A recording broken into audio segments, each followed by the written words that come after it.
El Silmarillion, J.R.R. Tolkien. Capítulo 23. De Tuor y la caída de Gondolin. Se dijo que Uor, el hermano de Húrin, fue muerto en la batalla de las lágrimas innumerables, y en el invierno de ese año su esposa Rian parió un niño en el descampado de Mithrim, y lo llamaron Tuor, y fue criado por Anael de los elfos grises, que vivía aún en esas colinas. Ahora bien, cuando Tuor contaba 16 años, los elfos decidieron abandonar las cavernas de Androth, donde moraban entonces, e ir en secreto a los puertos del Sirion, en el lejano sur. Pero fueron atacados por orcos y orientales antes de que consiguieran ponerse a salvo, y Tuor fue hecho prisionero y esclavizado por Lorgan, jefe de los orientales de Hithlum. Durante 3 años soportó esa servidumbre, pero por último escapó,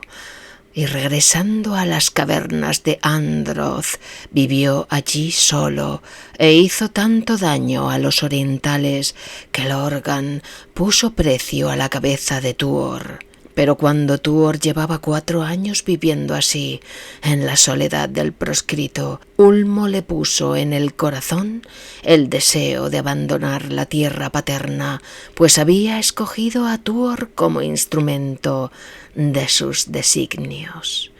Y dejando una vez más las cavernas de Androth, Tuor se dirigió hacia el oeste a través de Dor-lomin, y encontró a Non-in-gelith, el portal de los Noldor, que el pueblo de Turgon había construido cuando habitaban en Nevrast, muchos años atrás.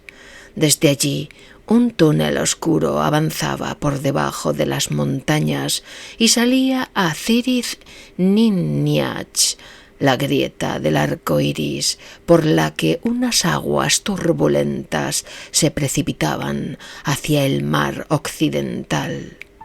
Así pues, la huida de Tuor de Hithlum no fue advertida por hombre ni orco alguno, y nada de todo esto llegó a oídos de Morgoth.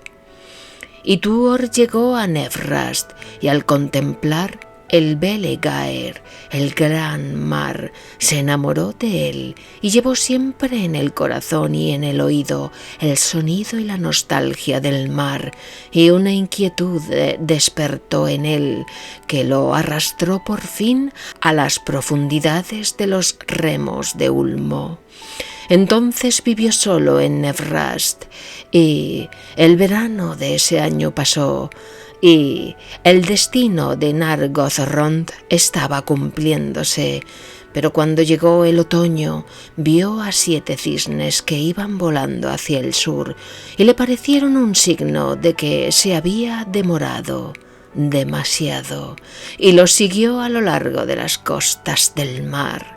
Así llegó por fin a las estancias desiertas de Viñamar, bajo el monte Taras, y entró en ellas y encontró allí el escudo y la cota y la espada y el yelmo que Turgon había dejado por orden de Ulmo hacía ya mucho tiempo. Tomó esas armas y se aproximó a la costa, pero vino del oeste una gran tormenta, y de esa tormenta Ulmo, señor de las aguas, se alzó majestuosamente y le habló a Tuor, que estaba a orillas del mar, y le ordenó que abandonara ese sitio y buscara el reino escondido de Gondolin, y le dio a Tuor una gran capa para ocultarlo con una sombra a los ojos del enemigo. Pero por la mañana, cuando hubo pasado la tormenta, Tuor se topó con un elfo junto a los muros de Viñamar. Era Boronwë, hijo de Aranwë de Gondolin, que había navegado en el último barco que Turgon enviara a Occidente. Pero cuando al volver por fin de alta mar el barco naufragó a la vista de las costas de la Tierra Media, Ulmo lo recogió solo a él de entre todos los marineros y lo arrojó a tierra cerca de Viña Mar, y al enterarse de la orden impuesta a Tuor por el señor de las aguas, Borongwe se asombró mucho y aceptó guiarlo a las puertas escondidas de Gondolin. Por tanto, se pusieron juntos en marcha, y cuando el fiero invierno de ese año descendió sobre ellos desde el norte, se encaminaban fatigosamente hacia el este, bajo los picos de las montañas de la sombra.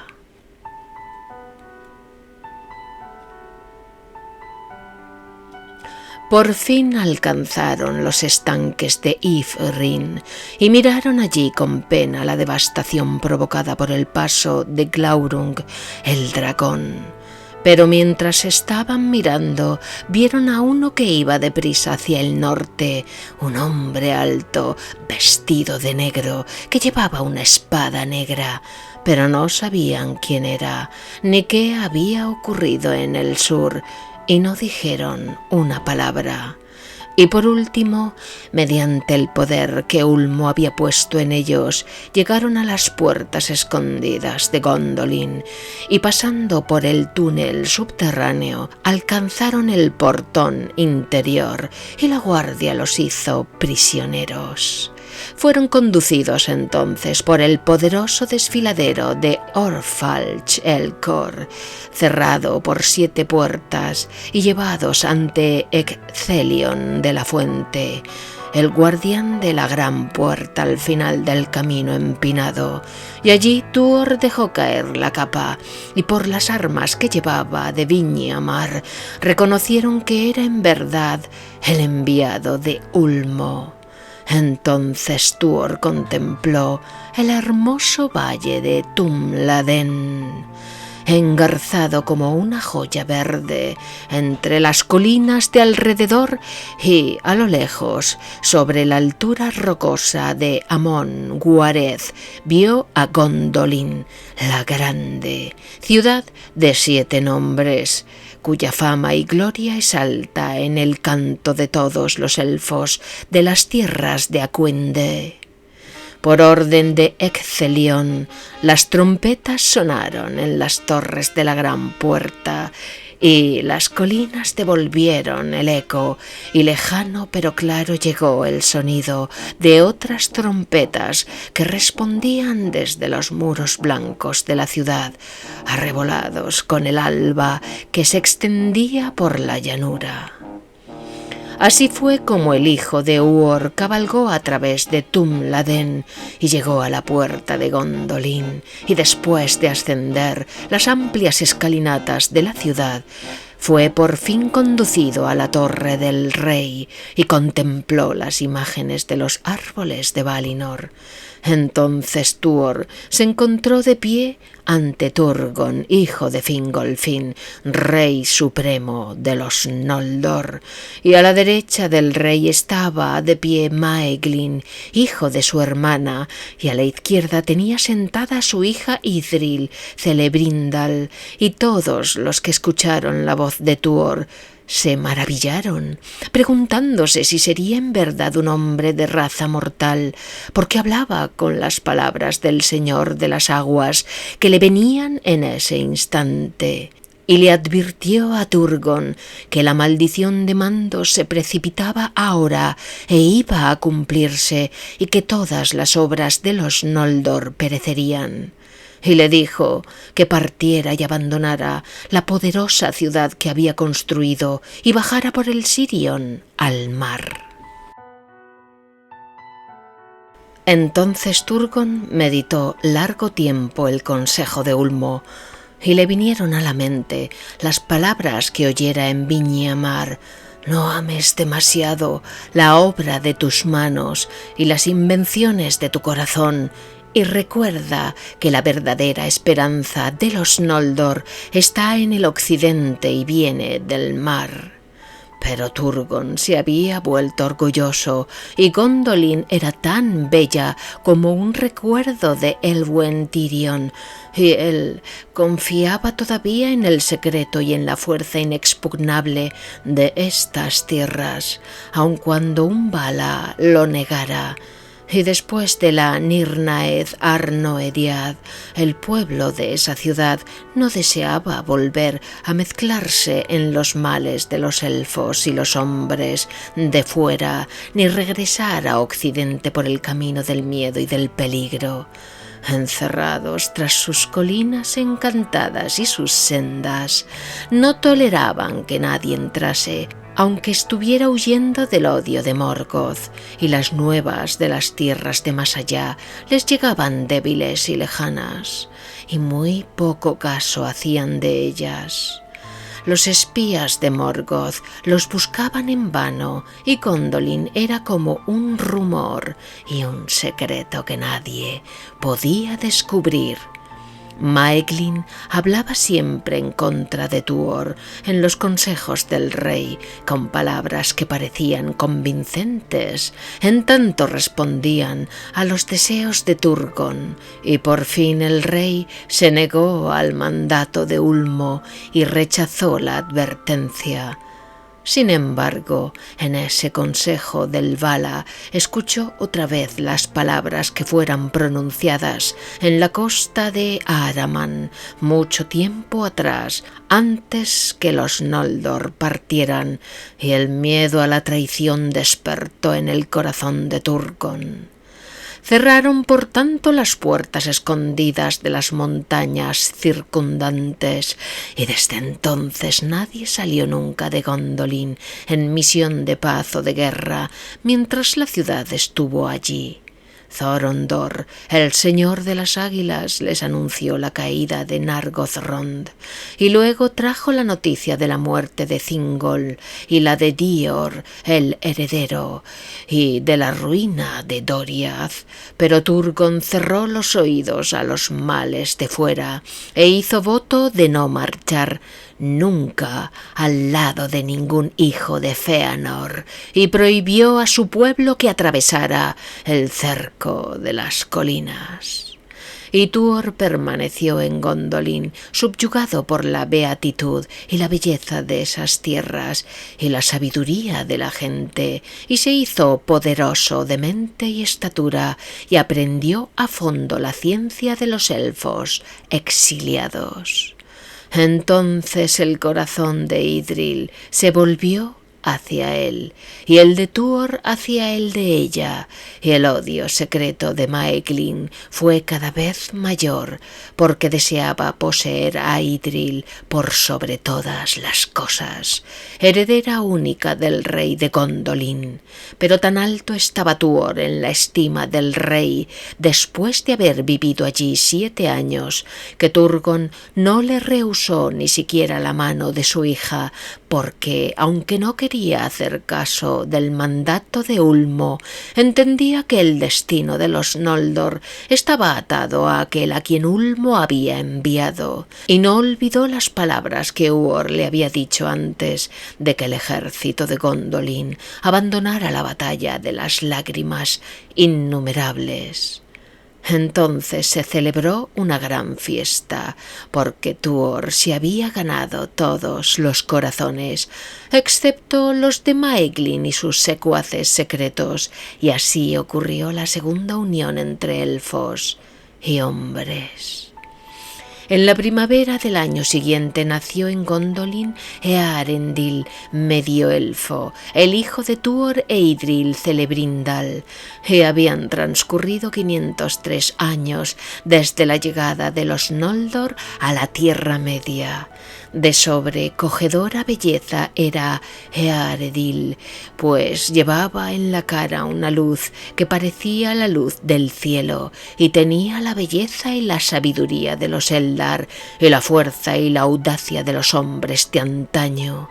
Y el mar le hablaba siempre al oído y al corazón, como a su padre Tuor. En ese entonces los días de Gondolin eran felices y pacíficos, y nadie sabía que la región en donde estaba el reino escondido había sido revelada al fin a Morgoth por los gritos de Húrin, cuando en las tierras de más allá de las montañas circundantes, y no pudiendo encontrar la entrada, había llamado desesperado a Turgon. En adelante, los pensamientos de Morgoth se volvieron incesantemente hacia la tierra que se extendía entre Anak y el curso superior de las aguas del Sirion, a donde no habían ido nunca sus sirvientes, aunque es cierto que ningún espía o criatura de Angband podía entrar allí a causa de la vigilancia de las águilas, lo que impedía la consumación de los designios de Morgoth. Pero Idril Celebrindal era sabia y previsora, y tenía una inquietud en el corazón, y la sombra de un mal presagio descendió sobre ella como una nube. Por este motivo hizo preparar un camino subterráneo y secreto que iría desde la ciudad y bajo el llano hasta más allá de los muros, al norte de Amon Guared, y dispuso que solo muy pocos supieran de él, y que ni siquiera un rumor sobre estas obras llegara a oídos de Maeglin. Ahora bien, una vez y cuando Earendil era todavía joven, Maeglin se perdió, porque, como ya se dijo, amaba la minería y la extracción de metales por sobre toda otra tarea, y era amo y conductor de los elfos que trabajaban en las montañas distantes buscando metales con que forjarían luego instrumentos de guerra y de paz. Pero Maeglin a menudo iba con algunos de los suyos más allá del cerco de las colinas, y el rey no sabía de esta desobediencia, y así ocurrió, como lo quiso el destino, que Maeglin cayera en manos de los orcos y fuera llevado a Angband. Maeglin no era ni débil ni cobarde, pero el tormento con que fue amenazado le amilanó el espíritu y compró su vida y su libertad, revelándole a Morgoth el sitio preciso de Gondolin y los caminos por los que se podía llegar a ella y atacarla. Grande, por cierto, fue la alegría de Morgoth, y a Maeglin le prometió el señorío de Gondolin en calidad de vasallo y la posesión de Idril Celebrindal cuando la ciudad hubiera sido tomada. Y en verdad el deseo de Maeglin por Idril y el odio que le tenía a Tuor lo ayudaron en esta traición, la más infame de todas en la historia de los días antiguos. Pero Morgoth lo envió de regreso a Gondolin por miedo de que alguien sospechara y para que Maeglin ayudara en el ataque desde dentro cuando fuese la hora. Y Maeglin vivió en los recintos del rey con cara sonriente y maldad en el corazón, mientras la oscuridad se hacía cada vez más espesa en torno de Idril. Por último, en el año que Earendil cumplió 7 años, Morgoth estuvo preparado y lanzó sobre Gondolin a Balrogs y orcos y lobos, y con ellos iban dragones de la estirpe de Glaurung, numerosos y terribles. El ejército de Morgoth vino por las montañas septentrionales, donde era mayor la altura y menos atenta a la vigilancia, y llegó por la noche en tiempo festivo, cuando todo el pueblo de Gondolin estaba sobre los muros esperando el amanecer para cantar cuando el sol se elevara en el cielo, porque al día siguiente era la gran fiesta que ellos llamaban las puertas del verano. Pero la luz roja tiñó las colinas del norte y no las del este, y nada detuvo a los enemigos hasta que estuvieron bajo los muros mismos de Gondolin, y ya no hubo modo de impedir el sitio de la ciudad. De todos los hechos de valor desesperado que allí llevaron a cabo los capitanes de las casas nobles y sus guerreros, y no fue Tuor el menos valiente, mucho se cuenta en la caída de Gondolin, la lucha de Ecthelion de la Fuente con Gothmog, el señor de los Balrogs, librada en la misma plaza del rey, en la que se dieron muerte el uno al otro, y la defensa de la torre de Turgon hasta que fue derribada, y grandes fueron la caída y ruina de la torre y la caída de Turgon. Tuor intentó rescatar a Idril del pillaje de la ciudad, pero Maeglin se había apoderado de ella y de Earendil, y Tuor luchó con Maeglin sobre los muros y lo arrojó lejos, y el cuerpo de Maeglin cayó y dio 3 veces contra las rocosas pendientes de Amon Guareth antes de hundirse en las llamas que ardían abajo.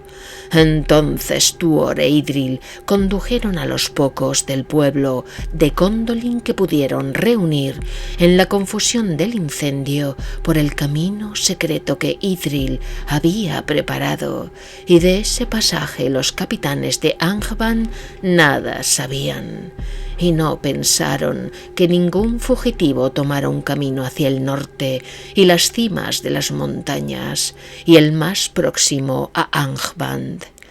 El humo del incendio y el vapor de las hermosas fuentes de Gondolin, que se marchitaban en las llamas de los dragones del norte, descendieron sobre el valle de Tumladen en luctuosas tinieblas, y así fue favorecida la huida de Tuor y los suyos, porque aún tenían que recorrer un camino largo y descubierto desde la boca del túnel hasta el pie de las montañas.